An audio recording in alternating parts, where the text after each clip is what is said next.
My name is Aaron Brown, and I'm going to be interviewing my father, Jeremy Brown, today. He is a published poet, a former English professor, and one of my largest influences in my literacy journey. He has encouraged me to read from a young age and never runs out of books to recommend. He has helped me tremendously with the technicality of my writing, along with my understanding of the genres of literature. My dad has been a driving force in molding me to have the literacy that I have today. I am interviewing my dad because of how crucial he and my mom were to my literacy journey. My dad specifically always pushes me to do better and keeps me on track. I have attached here a picture of Harlan Ellison's I Have No Mouth and I Must Scream short story, depicted as the cover of this podcast, because I feel as though that is the most influential thing I've ever read. It has really enhanced my view of the human experience, as well as what happens if we let ourselves become too complacent and divided amongst ourselves. And I think it has also really enforced my perspective on the use of AI and how people are bigging it up to be this revolutionary thing, although it's not as good as it seems. And even if it is as good as it seems, should it be that good? So that's one of the ways that literacy, in reading that short story, has really solidified my stance on some things and given me a perspective that I hadn't had before.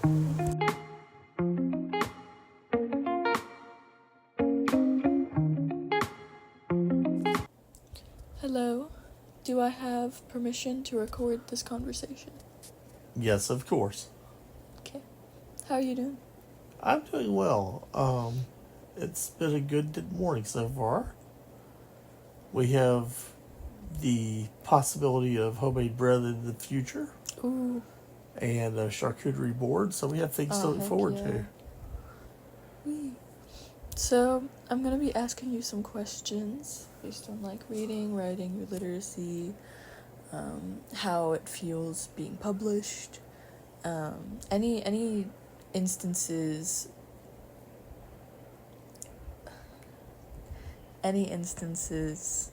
relevant. Nope. Sorry. Let me gather my thoughts for a second. Any instances that stand out to you related to reading, writing, literacy, anything. What would you say is your greatest moment regarding that? I think there's 3 that really stood out for me. And they were all cases where we met people due to being in the English department. So the first one is the African American poet Nikki Giovanni came to do a reading at Middle Tennessee State University when I was attending college.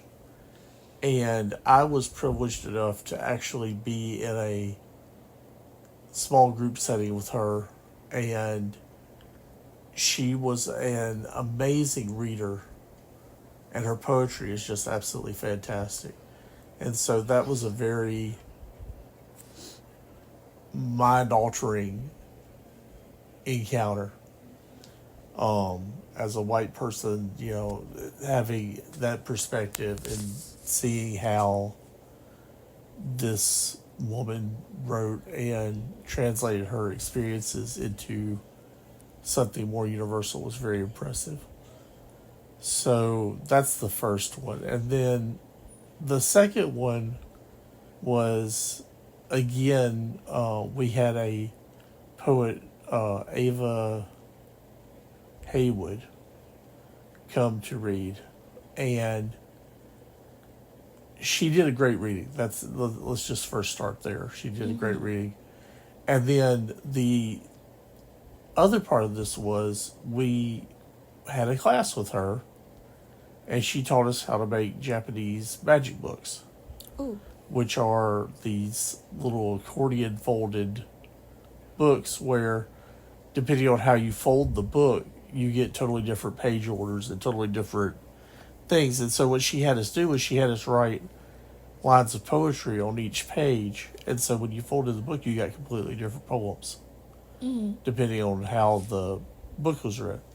So that was a really neat experience because it changed the way you looked at language and lines, and tried to think of, lines that were going to be carrying meaning even when they were in a completely different position from what you originally intended. So that was a very interesting experience. And then the last one was as part of a class in science fiction and fantasy. We were privileged enough to be able to go to Andre Norton's library that is here in Murfreesboro, and is set up for science fiction and fantasy authors to be able to come and research different topics, or other writers in the genre, and to have this experience. And Andre Norton is a very fantastically talented lady. She wrote dozens of books, and a large majority of them are fairly readable and fairly fun. And she had a very lasting impact on science fiction authorship, especially by women. And she was in her 90s when we met her. And she was so just intelligent and witty and fun to talk to. And it was so great, just meeting somebody that I'd had so much admiration for. So all those are very important kind of moments for me as a writer and as a person who studies English literature. So, Right. So, I noticed that you talked about these meetings while you were in school, and from your time as MTSU, you went from student to professor, and I'm interested to hear how your understanding of literacy changed, or, just your understanding of the English department as a whole changed from being a student in that major to teaching that. okay, that's a good question. So when I was your age, I had much the same impression of English that most kids have of, oh God, we have to do this. And it is, not many students' very favorite, part of the day. Right. Now, that said, I was pretty good at it. So when I went to MTSU, one of the first things was I enrolled in all honors English courses where I could. And I had very good teachers. And so as I grew to understand exactly how important writing is, both in terms of just raw communication, as like when you're writing a text or an email, and in terms of how it impacts for literary effect or academic effect, your run-of-the-mill English is kind of worthless turns gradually into this actually does stuff. This makes people feel things. This makes people experience things. And so that was the first kind of major transformation as you go through. And then when you get in upper division English classes, you have to deal with the critical apparatus around literature. So you have to talk about, things like how does French post-structuralist philosophy inform this piece of writing, or you have to look at what is a Freudian reading of this fairy tale, or, things of that sort. And so you gradually begin to say, okay, well, it's not just what's on the page, it's how does this stuff on the page interact with all these other parts of culture. And so that changes your perspective. And then when you get to graduate school is in many ways like being hit by a Mack truck. You see it coming, you know it's coming, you're trying to get off the road and out of the way before it comes, and then it hits you.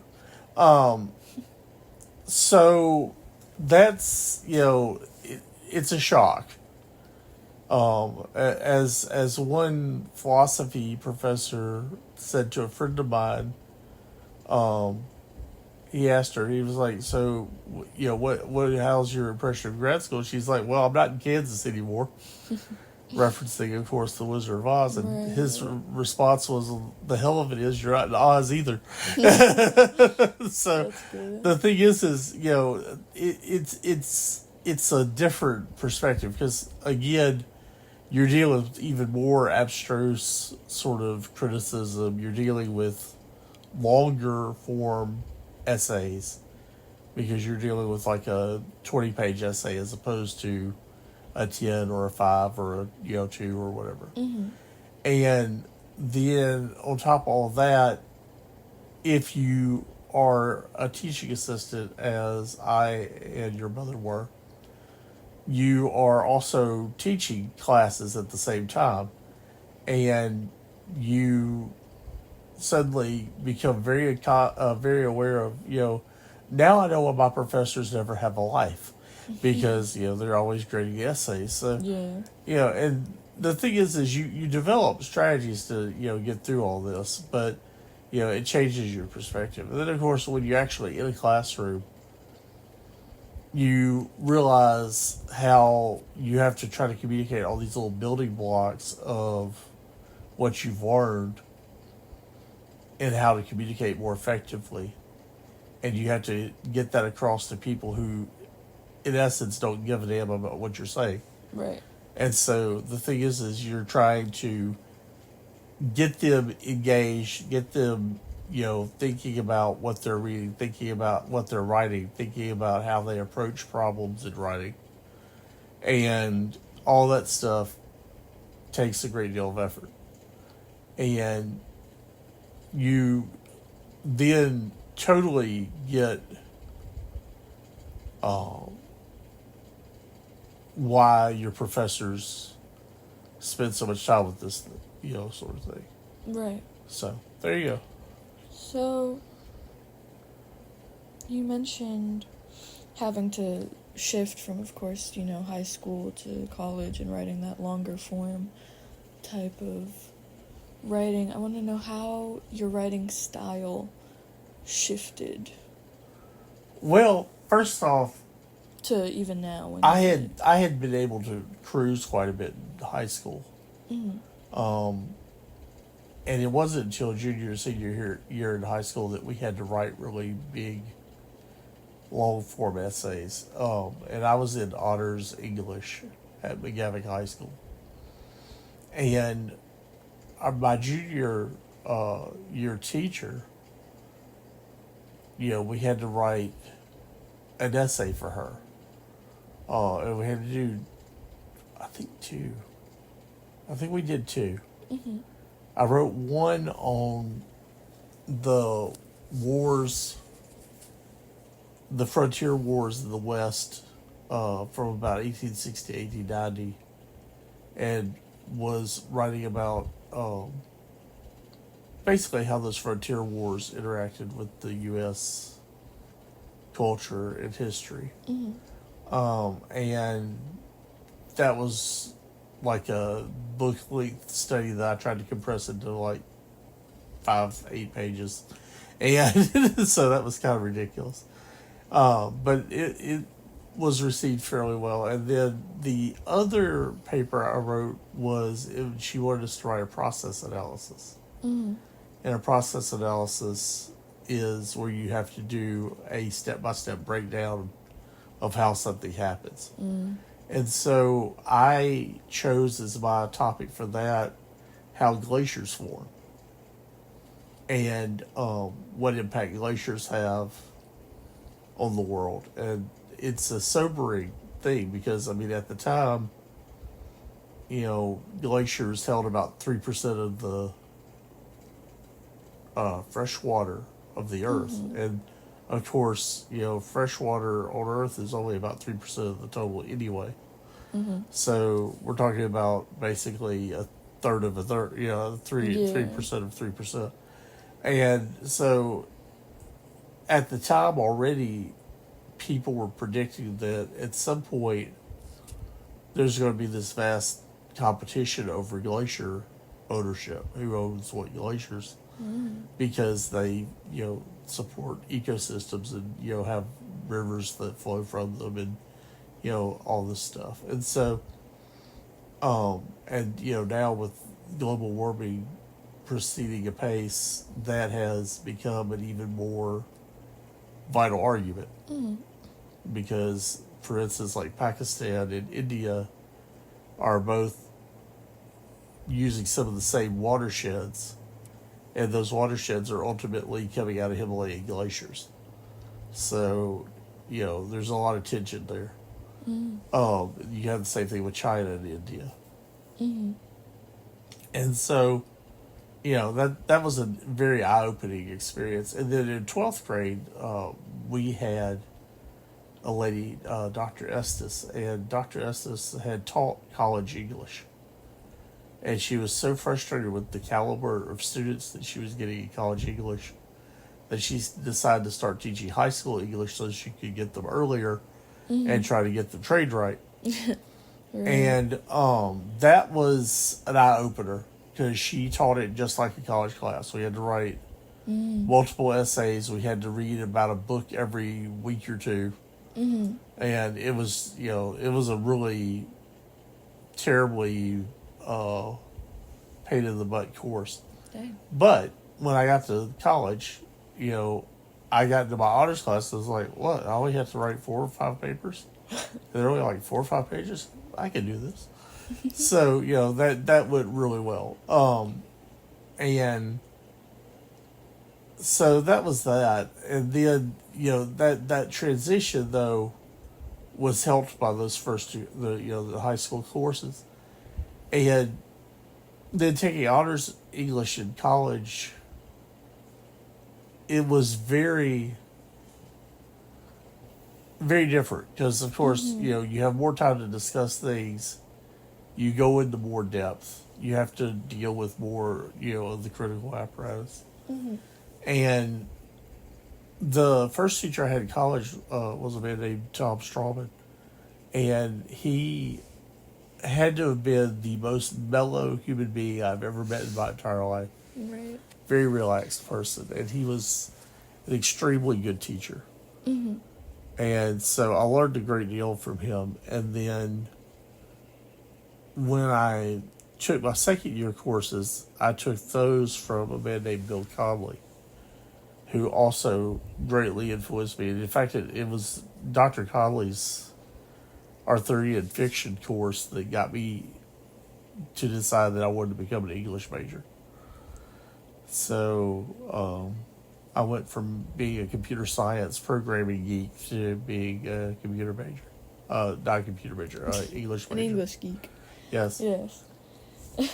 So So you mentioned basically being able to cruise through high school and once after having that training by one of your teachers, getting to college and being like, oh, this is easier than I thought it would be. Have you ever struggled in English? I have. I wasn't always, as fast on the draw with some things. And certain parts of English give me more trouble than others. Like, until I really had foreign languages, I did not really understand English grammar.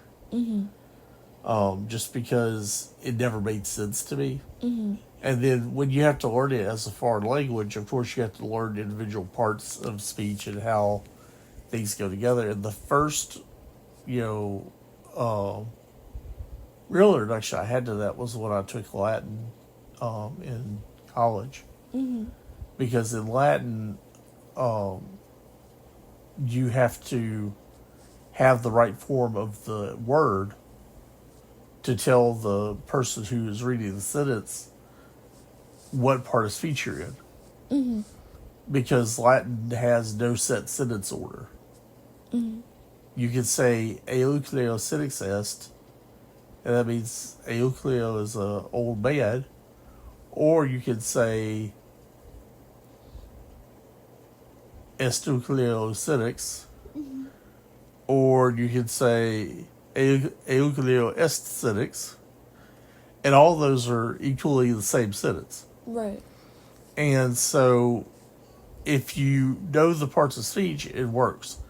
And so that was kind of the point where I actually started learning grammar. That said, I'm fairly decent at grammar, but in terms of really nailing it, I'm not at the same level as many people. Like your mother, for instance, is much more talented at editing and being able to tell you, well, that doesn't work because these don't agree. Right. That sort of thing. Whereas I'll read it and just say, change this doesn't look right, and I'll explain why I don't think it works, But the thing is I might not sling around the lingo like, well, you put your flew perfect in the wrong place. Right. Or whatever. Right. I think... Sorry. It's alright. So we've talked a lot about your writing, like in school, and how kind of your views have shifted about writing. So I wanted to know,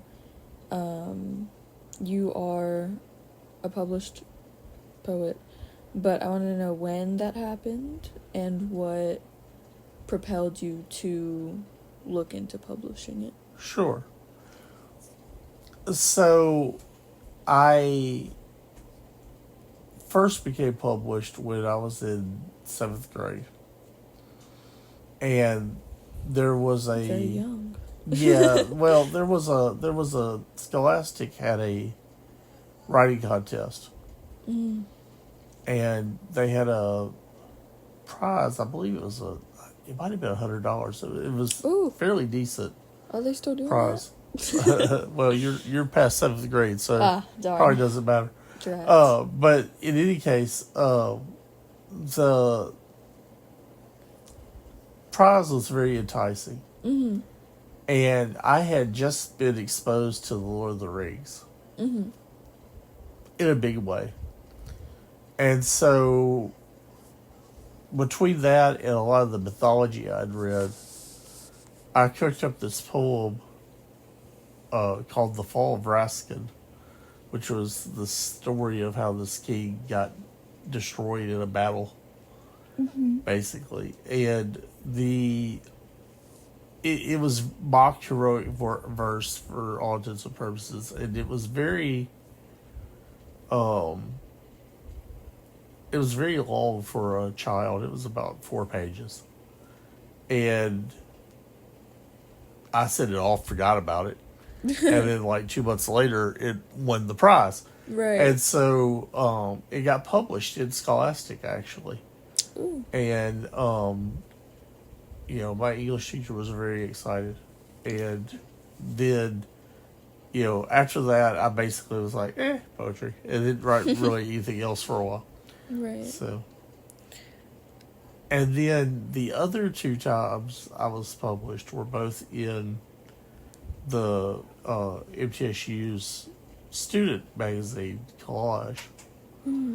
And I decided to do that because I was sending my poetry off to a lot of different places anyway to try and get it published. And so I was like, well, I'll send it to Collage. And then that way, if I don't get in anywhere else, maybe I'll get in there and feel better about myself. And so, as it happened, I did get published. So, Woohoo.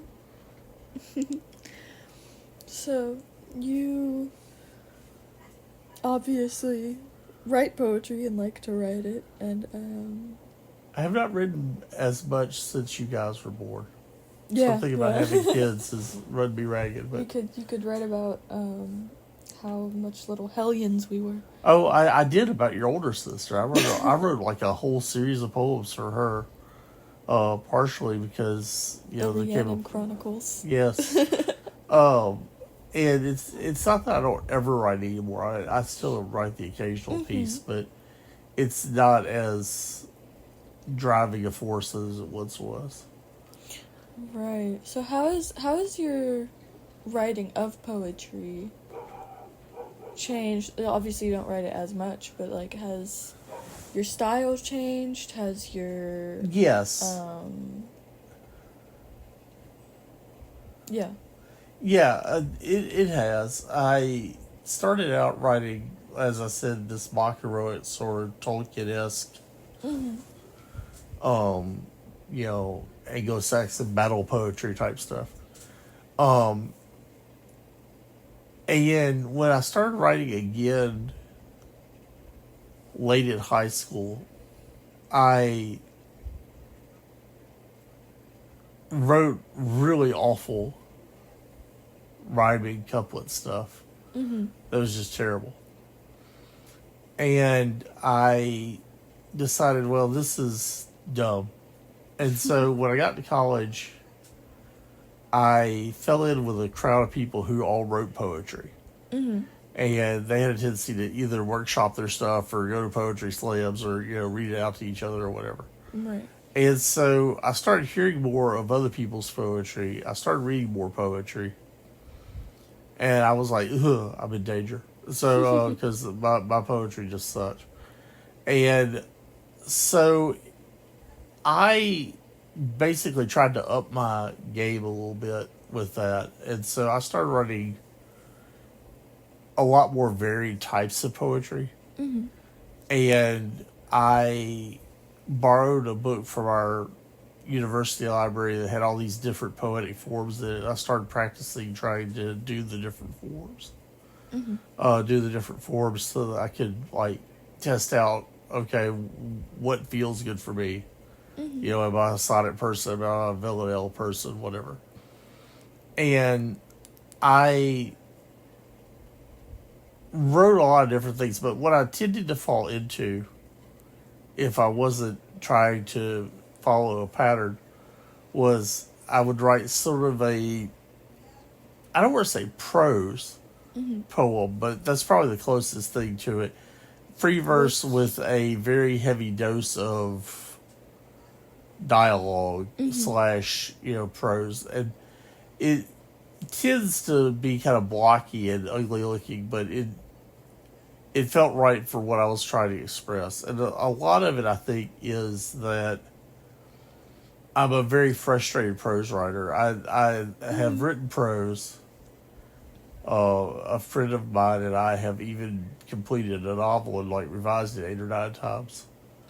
But the thing is I've never felt like my prose was as interesting or as workable as my poetry. And I've tried a lot of different things with poetry. So what I tend to do now is I tend to be more observational poetry, and it tends to be more how does this moment kind of connect to what I'm feeling about the world. Right. So, to give an example, there was a poem I wrote, this is probably 20, 30 years ago now, but it basically, I think, kind of sums up the whole issue is, will people remember the trees when the earth is an asphalt 8-ball spinning in space? And that was the whole poem. And it was something where I was walking through campus and enjoying the greenery and everything, and the university kept paving over stuff to make new parking lots and make new parking lots and make new buildings Make and stuff. a $100 billion Yeah, building. exactly. And so I got really bummed out about it. Right. So there you go. Now, nowadays I write, stuff like that where it's a little bit more observational, a little bit shorter. I used to tend to be much more lengthy, and usually the first thing I had to do whenever I went back to edit a poem was chop out about half of it because, it was just... Too much. Yeah. And that's the other thing, too, is that as you get older, you learn to revise more. You have to revise in any kind of writing, but when you get older, you get more critical of what you're seeing, and so you revise more, and you revise more heavily, and that improves things usually. Sometimes you lose stuff that way, but usually it improves things. Right. So. You talked about getting published in 7th grade and later in... Was it high school or college? It was college. It was college. So I want to know how those two experiences differed. Did in 7th grade, was it like an ego boost, and then in college was it still an ego boost? Well, it was an ego boost both times, but in 7th grade it was much more, woo, I got published nationally, that's awesome, and then I forgot about it. Right. Because like I said, probably focused more on that $100. Well, that was part of it, and that was part of it. That was my goal, and then part of it was just that I really just didn't have anything much to say poetry-wise for a while. In fact, really what sparked the poetry writing was I started songwriting. Because I was teaching myself how to play guitar in high school. And so I started composing songs, and that led, here and there to poetry. So, so in 7th grade, it was like, woohoo, I, got published, I got the $100. I could, buy whatever it was that I wanted to buy with the $100. And as I recall, I never did get to buy whatever it was because my parents insisted that I make it and save it, so I don't remember. But as to the second time, with collage, there was this ego boost, but at the same time, kind of it's only collage kind of feeling, because I was trying to get published other places, and I was getting rejected a lot. And so there was this kind of on again, off again. Now that said, one poem, was very moving to several people who talked to me about it. For instance, I shared it with a Czech friend of mine because she, and I had been corresponding for several years, and I knew she had a thing for werewolves, and the poem is it's not really about a werewolf necessarily, but a lot of people have interpreted it that way. And so I shared it with her, and she was so moved by it that she actually made a sculpture based on the poem. And it was really neat. That was, really, it was neat. Let's just say it that way. Right. And I mean, it's not like she's any great, known sculptor or something, but she, is a very creative person, so it meant a lot to me that she did that. How did your reading and writing literacy translate into your music? And how do you think those had any overlap? Do you think they affected one another? Were they just kind of like, I can do both of them, but they don't necessarily mean anything? No, it translates. I think that the urge to edit, because, you learn that more with music because, of course, your lyrics have to fit the melody line that you're creating. Mm-hmm. And the melody line, of course, has to fit the chord progression and the time signature and everything. Mm-hmm. And so, you know, you can't put a 5-beat line into a 4-beat line of music. Right. So you have to edit very heavily for music. And you have to, revise a lot. Now, that said, I think, I wrote close to 200, 25, 30 songs. And of those, I would say maybe, let's say, at most 20% were worth, fooling with. Mm-hmm. But that's true of a lot of poetry. I mean, at the height of my writing, I was writing, a little something at, about every 2-3 days. And of all that poetry, most of it is not worth, looking at again. Mm-hmm. You have to go through and say, okay, well, these are the ones that are worth editing and trying to pull something out of. Right. So Let's actually. So you were in a band, either in, I know it was as an adult. I believe it was in college. yeah, I was actually in several bands, but yeah. Several bands. Well, tell me about those. Okay. All right. The first band I was in was started by this girl who was a stripper by night and a cockatiel breeder by day. Oh, the cockatiel lady. Yeah, and she was a bass player, and she and I were introduced by a third party. And we were both wanting to start a band, and so we roped in a couple other guys, one of whom was a singer and one of whom was another guitar player. Mm-hmm. And we began practicing in a room full of cockatiels when you're playing loud music is fun. And Did they join in? they did, which was really annoying when you were trying to record something. But Y'all should have just incorporated them in the group. no joke. Be like no the joke. main four and then 150 other Yeah, we should birds. we should just call ourselves cockatiels. You should have But called anyway. yourself Hitchcock. Yeah, that too. Yeah, but the thing is, so anyway, the long and the short of it is that band never really got anywhere, partially because our singer got drunk quite a bit.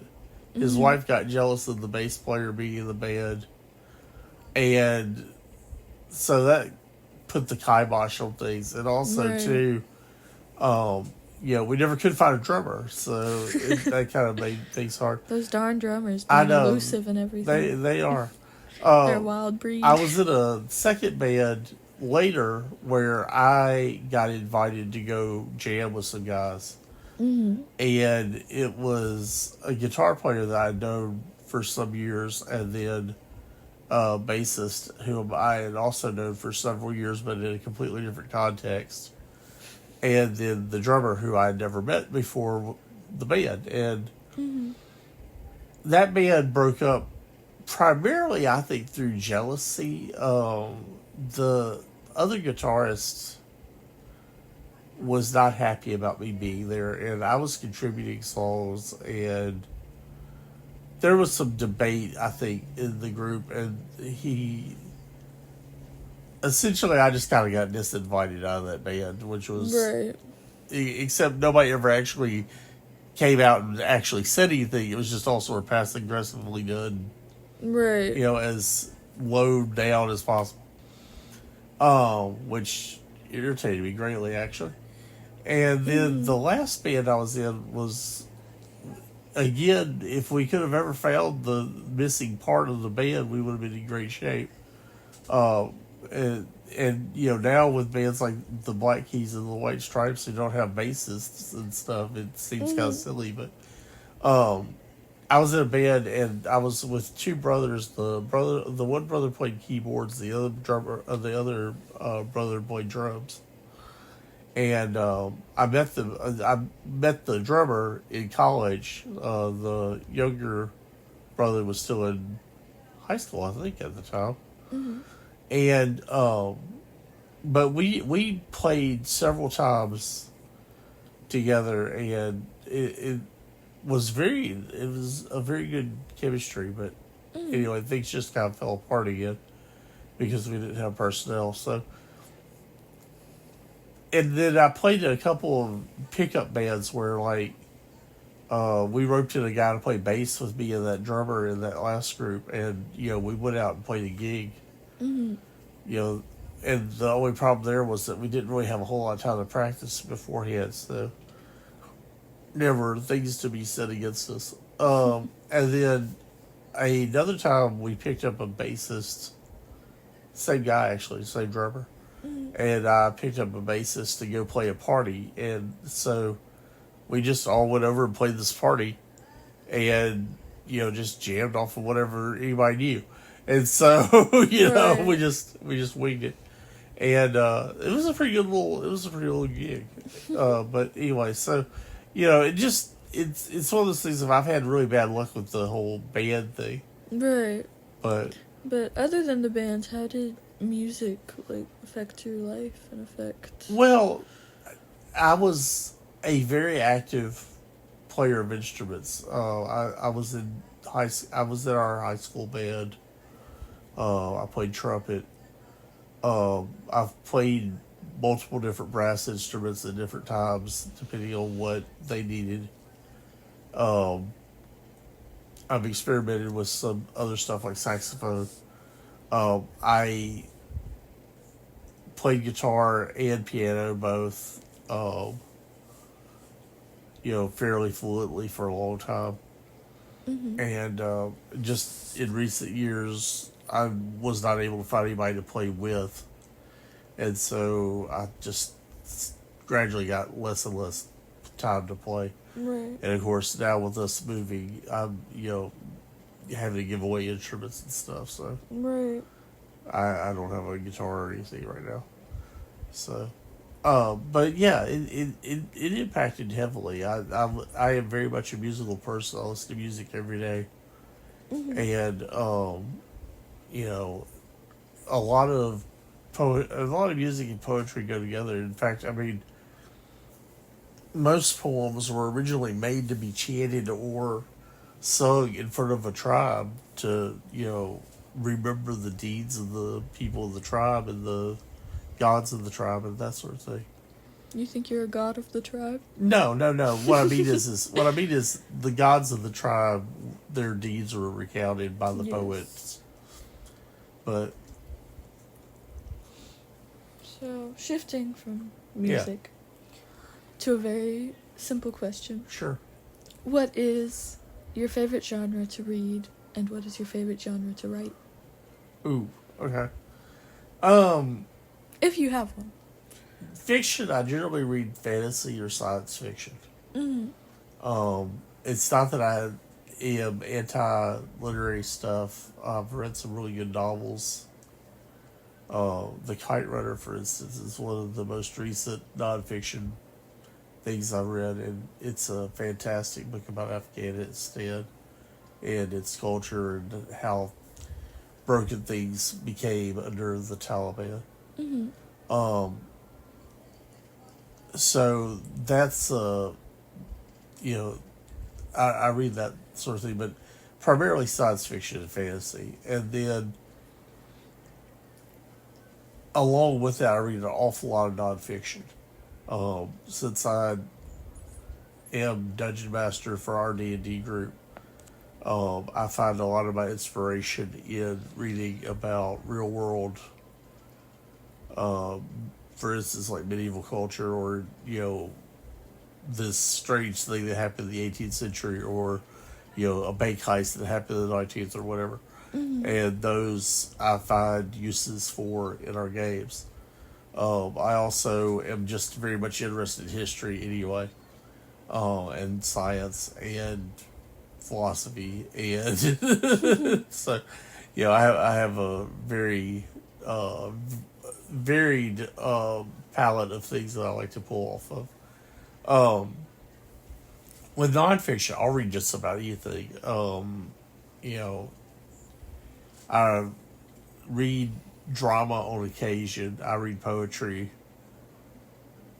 Not as much as I used to, but I am a very partial person as far as poetry goes. Right.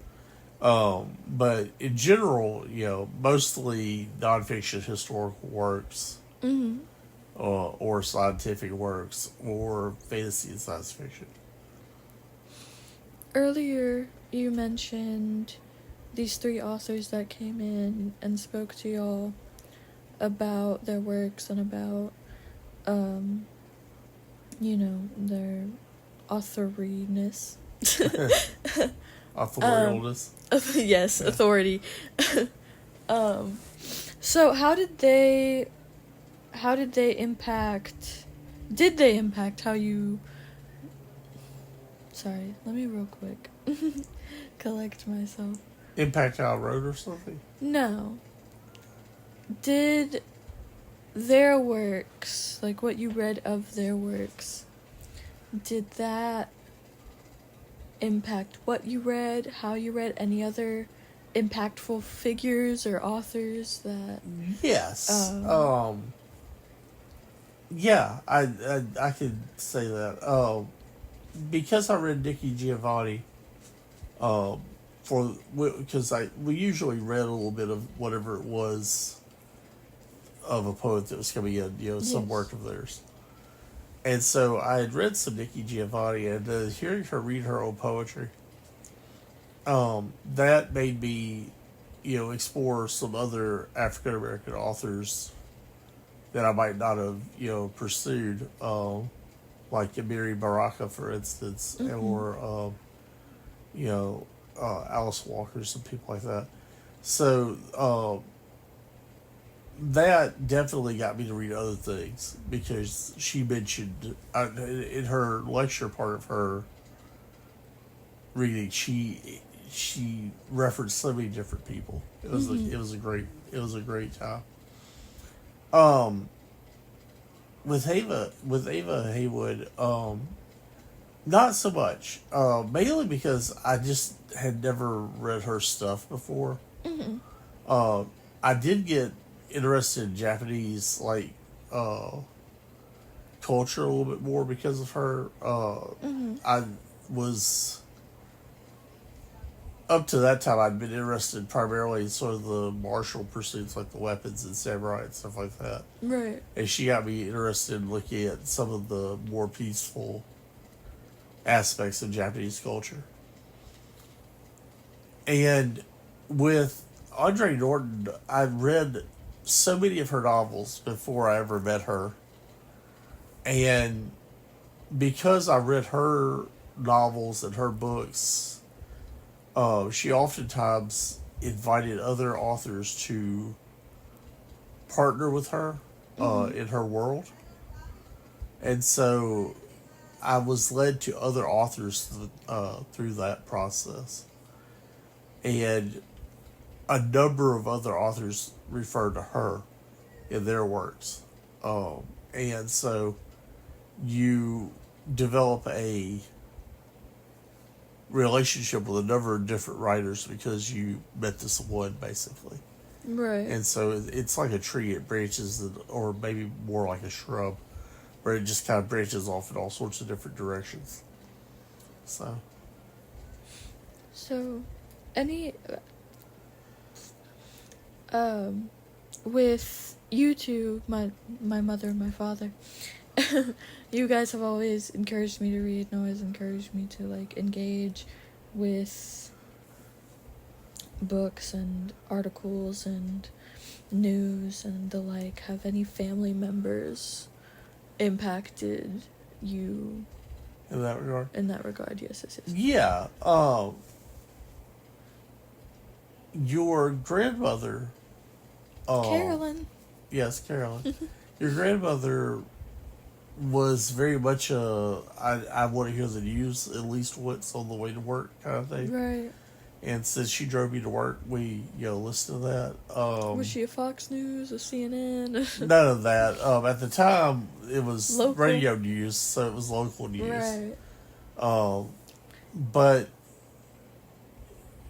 she and my father both were very. They both kept up with what was going on because it was very important to them. So that I think has impacted me in that regard. Yes. In terms of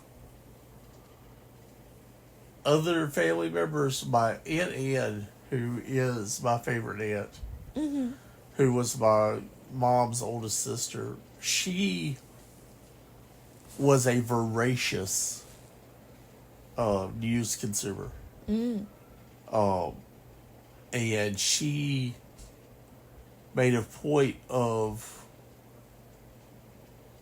she was very much on point with things. She knew what was going on. She knew why it was happening. And she was very scathing about people who didn't pay any attention to such things. Got you. And so that made a very big impression. But other than that, not really. I kind of picked up my interest in news, the engagement with, news through college.